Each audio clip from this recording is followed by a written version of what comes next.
May problema ka. Season 1! Gusto mo magkita tayo sa labas? May problema ka sa akin. Gusto mo magtayo? Parang tinuro niya ako doon eh. Ganun siya. Oh, nanonood dyan! Parang biglang nawala yung pagiging konduktor ko ngayong araw na.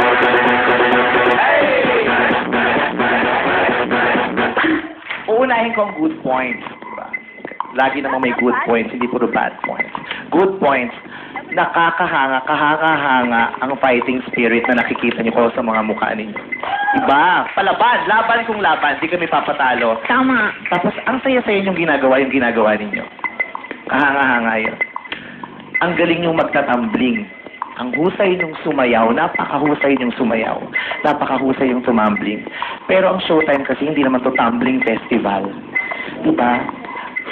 Yung tugtog, luma. Tumblingan, luma. Grand Finals, Season 2 ito. That was so Grand Finals Season 1.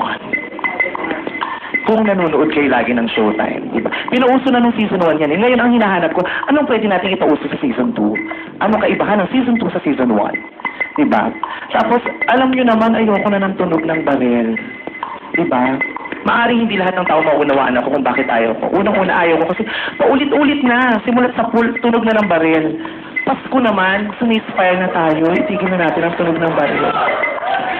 At hindi ito kasi ang basihan dito, matutuwa ba ako sa pinanood ko? Matutuwa ba ako sa narinig ko? Matutuwa ba ako sa na-experience ko pag napanood ko kayo, di ba? Hindi ako masyadong natuwa kasi nga may baril. Nanginginig ako. Alam niyo kung bakit? Hindi ako naniniwala na kailanman ay magiging nakakatuwa ang baril at ang tunog nito. Maiintindihan niyo ako pag sinabi kong kaya ayoko ng tunog ng baril. Ako po ay naulila dahil sa baril. Ngayon alam niyo na ako bakit ako sa baril. Batang-bata po ako, nawalan ako ng tatay dahil sa baril. Nung nabaril ang tatay ko, namatay ang tatay ko, napilitang mag-abroad ang nanay ko. Nung nag-abroad ang nanay ko, naulila ulit ako ng pangalawang beses. At lahat yan sinisi ko sa baril.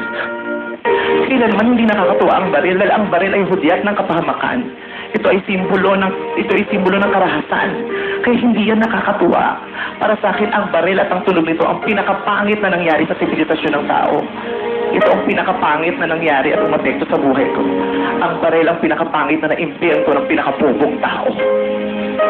Wala nang gaganda pa sa sandata ng panalangin at ngiti. Kaya para sa akin, hindi nakakatuwa ang baril. Sana nauunawaan niyo ako.